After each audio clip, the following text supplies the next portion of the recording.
Nigériennes, Nigériens, mes chers compatriotes.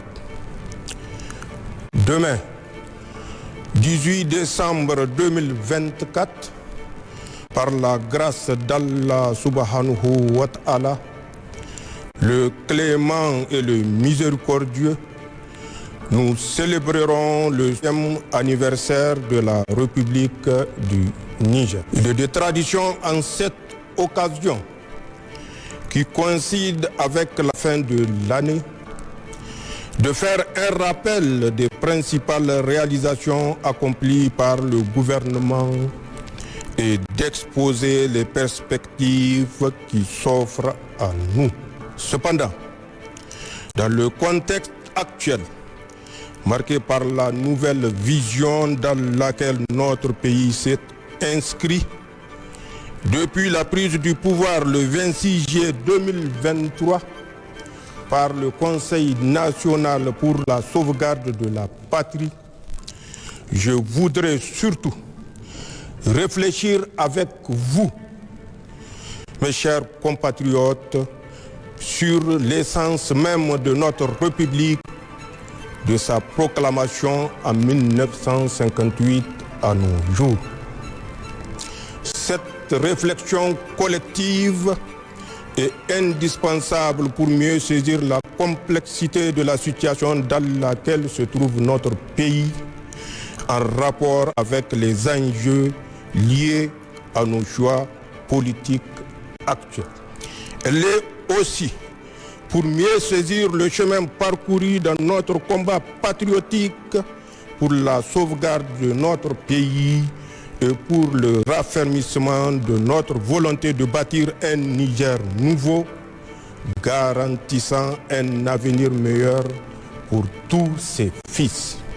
Nigériennes, Nigériens, mes chers compatriotes, la célébration de l'anniversaire de la proclamation de notre République intervient cette année dans un contexte particulier marqué par l'affirmation par le peuple nigérien de sa souveraineté suite à la prise du pouvoir par les forces de défense et de sécurité regroupées au sein du CNSP.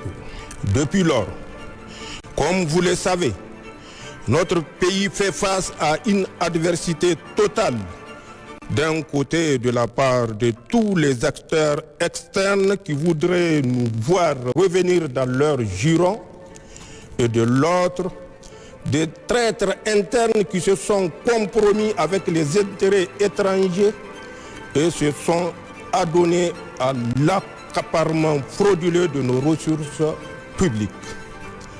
Mes chers compatriotes, le moment est certainement venu de vous entretenir solennellement de la stratégie cynique mise en place par nos ennemis pour mettre notre pays à genoux et le soumettre. D'abord, sous le coup de la surprise et de la colère, nos ennemis, comme vous le savez, ont décidé d'un embargo inédit et inhumain contre le peuple nigérien pour donner à leur agression militaire contre notre pays toutes les chances de réussir. La suite des événements est connue de tous. Notre grand peuple, soutenu par ses frères du Burkina et du Mali, a su victorieusement y faire face avec dignité, résilience et détermination. Face à leur échec, au lieu de s'inscrire dans la marche de l'histoire en cours au Sahel, en prenant notamment acte de notre choix politique, nos ennemis, nostalgiques de leur position de puissance néocoloniale et déterminés à défendre leurs intérêts, ont élaboré avec la complicité de certains Nigériens et des Africains renégats une nouvelle approche méthodiquement articulée autour des actions suivantes. 1. Une cabale médiatique organisée contre le Niger, ses pays frères ainsi que leurs dirigeants à tous les niveaux. 2. une approche machiavélique pour saper la cohésion entre les membres du Conseil national pour la sauvegarde de la patrie d'une part et d'autre part entre le CNSP et son gouvernement avec la complicité de certains Nigériens. Une campagne diplomatique auprès de tous les pays et autres institutions sous-régionales, régionales et internationales pour diaboliser et isoler notre pays. 4. Une guerre financière et économique pour étouffer notre pays tout en prenant le soin d'annoncer formellement la levée de l'embargo. 5. Des actions ciblées pour agiter le front social avec la complicité de quelques acteurs politiques et de la société civile. 6. Des démarches pour diviser notre peuple et pousser certaines communautés à se rebeller contre l'autorité de l'État. 7. L'installation de bases militaires, d'unités mixtes de déstabilisation et de cellules de renseignement dans certains de nos pays voisins dans une stratégie sordide d'encerclement du Niger et des pays de la Confédération pour nous maintenir en permanence sous pression sécuritaire. 8.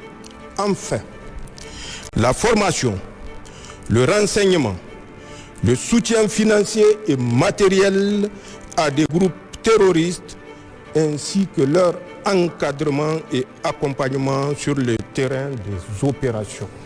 Nigériennes, Nigériens, mes chers compatriotes, comme vous pouvez le constater, ceux qui nous combattent pour nos choix politiques ont juste changé de méthode.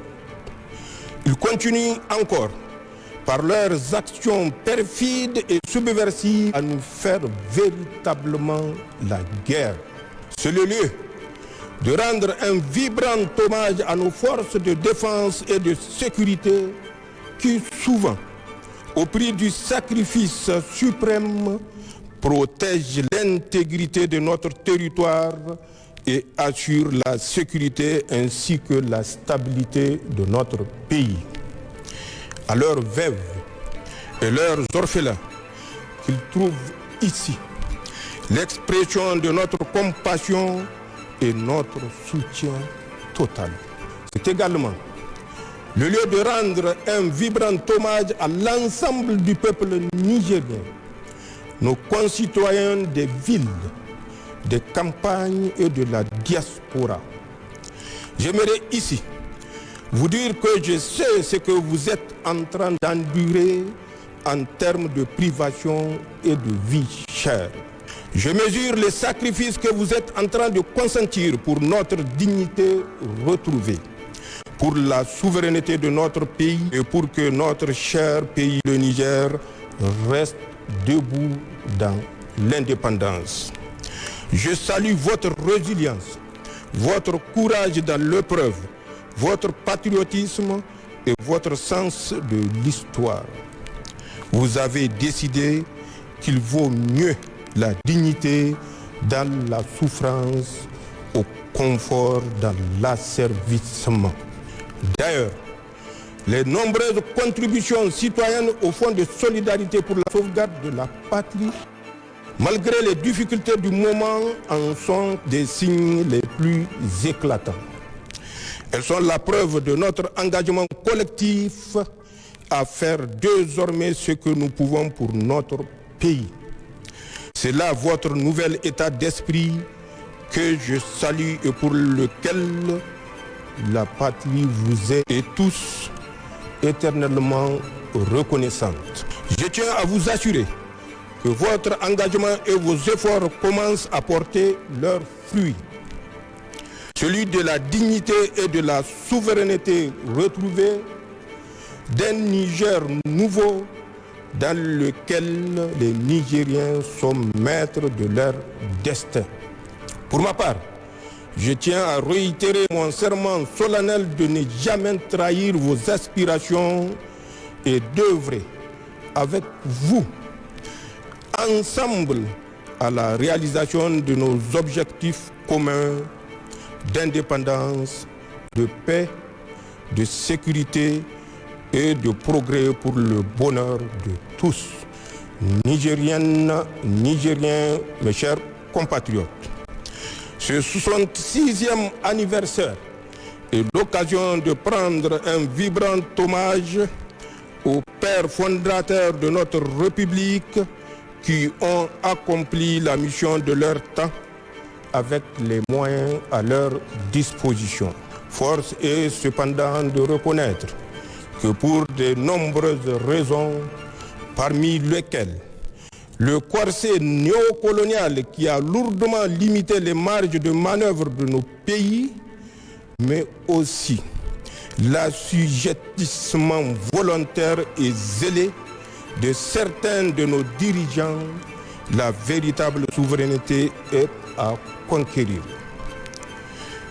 Après 66 ans, la bataille pour l'effectivité et l'efficacité de notre État reste entièrement à être menée. Or, de la même manière qu'il ne saurait exister de véritable État sans souveraineté, il ne saurait y avoir de développement sans État souverain. Seul un État souverain peut se développer. Il n'y a pas de précédent historique d'un État sous domination qui a réussi à se développer. Nigériennes, Nigériens, mes chers compatriotes, nos pères fondateurs nous ont transmis le flambeau et notre génération a décidé de remplir plus que jamais sa mission afin que ce flambeau ne s'éteigne entre nos mains. La tâche est colossale, nous le savons tous. Et sans triomphalisme aucun, nous pouvons déjà nous réjouir de certains accomplissements structurants. Ce que le peuple nigérien a réussi depuis le 26 juillet 2023, avec la prise du pouvoir par le Conseil national pour la sauvegarde de la patrie, c'est d'inscrire notre pays dans une nouvelle trajectoire qui, cette fois-ci, est porteuse d'espoir. Ce que nous avons réussi, c'est de renvoyer de notre pays, sans haine ni violence, les forces étrangères qui entravaient notre souveraineté et empêchaient véritablement à nos forces de défense et de sécurité de monter en puissance pour accomplir efficacement leur mission. Ce que nous avons réussi, c'est de dénoncer tous les contrats, textes législatifs, traités et conventions injustes qui ne vont pas dans le sens de l'intérêt du Niger et qui freinent le développement de notre pays. C'est un signal fort pour tous ceux qui ont l'habitude ou ont l'intention de dominer ou de piller le Niger, que désormais notre pays défendra ses intérêts sans complaisance. Ce que nous avons réussi, c'est l'affirmation de notre souveraineté sur nos ressources naturelles longtemps spoliées et pillées par des puissances étrangères et leurs valets locaux. Ce que nous avons réussi, c'est l'unité de notre peuple sur des questions d'intérêt national. Désormais, tous les Nigériens regardent dans la même direction, celle qui préserve les intérêts supérieurs de notre pays. Labousanino, Zentiank Assani. Ce que nous avons réussi, c'est de réveiller le patriotisme des Nigériens longtemps foulés aux pieds par des individus au service des intérêts personnels ou partisans et claniques, ou pire, à la solde des organisations mafieuses ou de puissances étrangères. Ce que nous avons réussi, c'est le soutien sincère de la population au gouvernement qui font désormais corps pour garder le pays sur la voie du développement. Ce que nous avons réussi, C'est de prouver que le Niger peut tenir debout, faire face courageusement avec succès au terrorisme, payer ses fonctionnaires, assurer ses dépenses de souveraineté de façon générale, bref, vivre sans la prétendue ascendance souvent utilisée pour menacer ou humilier les Nigériens. Ce que nous avons réussi tous ensemble, c'est que pour la première fois dans l'histoire de notre pays, les décisions qui engagent le Niger et son peuple sont prises au Niger par des Nigériens et dans l'intérêt du Niger et nulle part ailleurs. C'est d'ailleurs ce qui nous a permis, en toute responsabilité et malgré le contexte difficile que nous connaissons, de prendre des mesures sociales à la fois symboliques et fortes que sont, entre autres, la baisse du prix à la pompe des hydrocarbures, la diminution des coûts de certains actes médicaux et chirurgicaux et la baisse des prix du ciment. Nigériennes, Nigériens, mes chers compatriotes, ces réussites sont encourageantes. Il faut cependant les inscrire non seulement dans la durée, mais également dans une vision globale et cohérente pour fonder véritablement un projet politique et social. Pour ce faire, nous avons deux grandes approches au niveau national et international. Au plan international, nous avons créé une alliance avec des pays avec lesquels nous avons la même histoire, la même trajectoire, les mêmes défis, les mêmes peuples, les mêmes aspirations. L'alliance des États du Sahel qui nous unit au Burkina Faso et au Mali, deux pays frères qui sont résolument à nos côtés. Cette alliance qui a évolué en confédération AES depuis le sommet historique de Niamey le 6 juillet 2024 et qui a vocation dans un proche futur à se transformer en fédération, Inch'Allah, va nous permettre de sécuriser notre espace commun et nous encourager véritablement sur la voie du développement. Ensuite, nous avons décidé de diversifier nos partenaires et d'inscrire désormais nos relations diplomatiques dans le principe de respect mutuel, d'égalité, de souveraineté, d'un partenariat sincère, équilibré et gagnant-gagnant qui prend en compte les intérêts de notre pays. C'est certainement le lieu de remercier au nom du peuple nigérien, des pays amis et frères qui ont fait preuve de compréhension et d'amitié sincère avec le Niger en ce moment difficile que nous vivons. Sans les citer, ils se reconnaîtront tous et savent qu'ils peuvent aussi compter sur le Niger. Au niveau national, j'ai défini un cadre stratégique de gouvernance pour la transition intitulé pour le Niger, l'Abousanino Zanchan Assani, qui se décline en 4 axes. Axe 1, le renforcement de la sécurité et de la cohésion sociale. Axe 2, la promotion de la bonne gouvernance.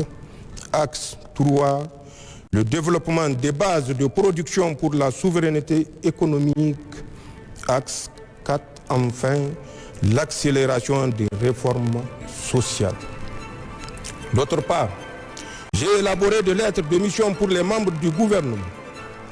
Chaque département ministériel va rendre compte le moment venu de l'exécution des missions à lui confiées et les conséquences en seront tirées. Cela en toute responsabilité. Il s'agit de notre devoir sacré de redevabilité envers le peuple nigérien.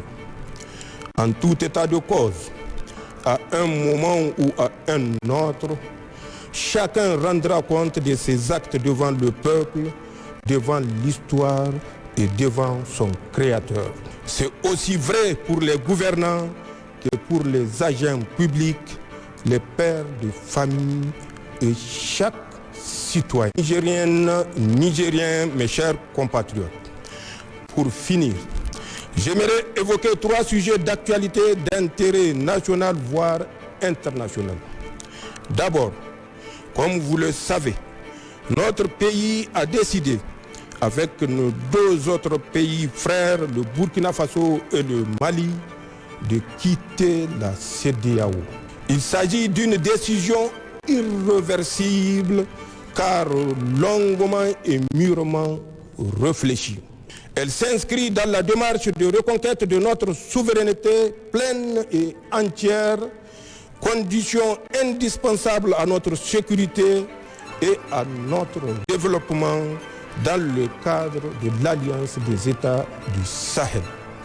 Aussi, elle a le mérite d'avoir enlevé définitivement aux puissances étrangères et leurs valets africains tout moyen et toute légitimité pour nous faire la guerre à travers la CEDEAO, instrumentalisée et détournée depuis plusieurs années de ses nobles objectifs. J'aimerais par conséquent rassurer tous les Nigériens et au-delà tous nos concitoyens de la Confédération AES que la sortie de la CEDEAO n'entraînera pas le chaos pour nos pays et leurs nationaux.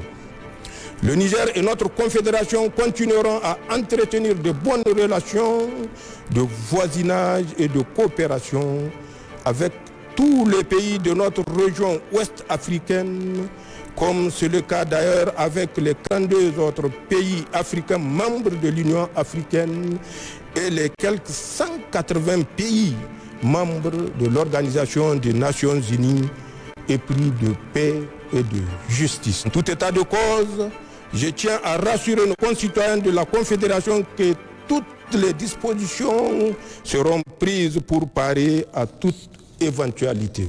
Le deuxième sujet que je souhaite aborder avec vous, chers compatriotes, a trait à la campagne hivernale. En effet, comme vous le savez, cette année, Allah nous a gratifiés d'un hivernage fécond. Les pluies ont été abondantes. Aussi, elles ont certes causé d'importants dégâts matériels et endeuillé nos familles.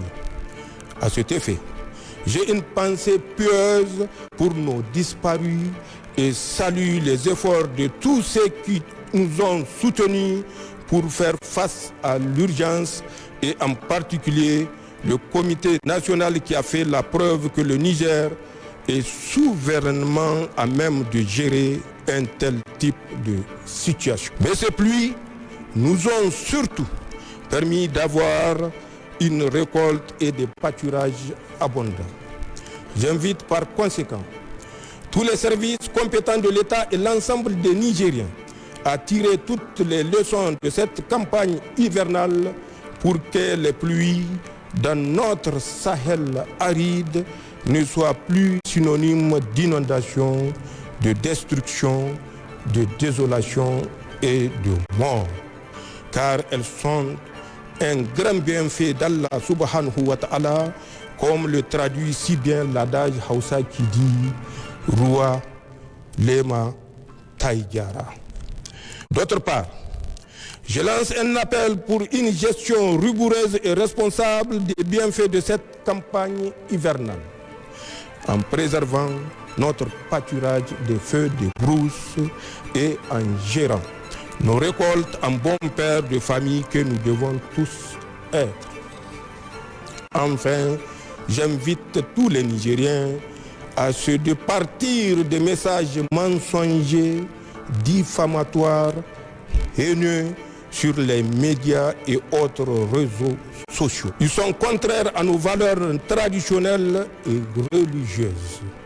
Ils participent à nous distraire pour nous éloigner du vrai débat public sur nos intérêts vitaux et stratégiques à un moment où nous sommes véritablement en guerre contre nos ennemis qui tentent par tous les moyens de briser notre vivre ensemble pour empêcher notre marche résolue vers le progrès. C'est dire que l'heure est plutôt à la vigilance pour déjouer la campagne d'intoxication et de désinformation entreprise par les sponsors du terrorisme au Sahel pour saper le moral de nos troupes, inciter à la haine ethnique et briser notre cohésion sociale héritée de nos ancêtres.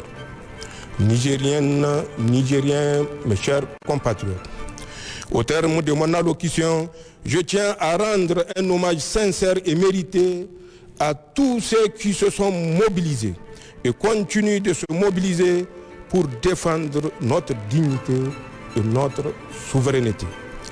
C'est sur votre ferme engagement que repose la réussite de nos projets pour le Niger.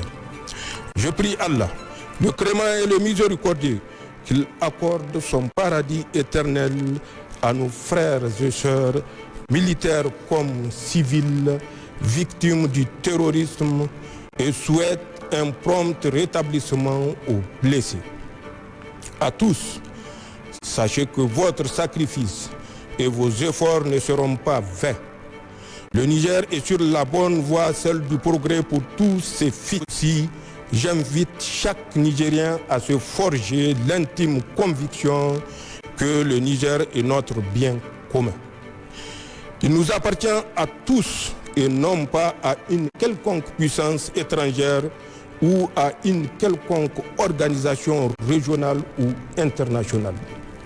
Il revient par conséquent à nous, Nigériens, et à nul autre individu, pays ou organisation, non seulement de protéger notre pays pour le ICO au niveau des pays prospères, mais également d'en tirer la détermination pour ne céder à aucune menace, aucune injonction, d'où qu'elle vienne. Intégrons donc définitivement que le Niger, terre de nos ancêtres, est éternel et que les difficultés de l'heure sont nécessairement passagères. Leur intrigue, leur sursis en espérant que la Confédération s'effondre dans les mois à venir, ainsi que leur plan satanique de déstabilisation échoueront sans aucun doute, Inch'Allah, face à notre détermination et avec l'aide d'Allah. Enfin, je voudrais, en ce moment où le regard des Nigériens est tourné vers les compétitions de notre lutte traditionnelle, qui est à sa 45e édition, souhaiter une belle Koko Galgagia à tous. Que le meilleur gagne et que les Nigériens fraternisent dans leur diversité culturelle et la sécurité. C'est ainsi que le Niger gagnera. Vive la République, vive le Conseil national pour la sauvegarde de la patrie et son gouvernement, vive le peuple uni et engagé pour sa souveraineté, vive la Confédération Alliance État du Sahel, vive le Niger, je vous remercie.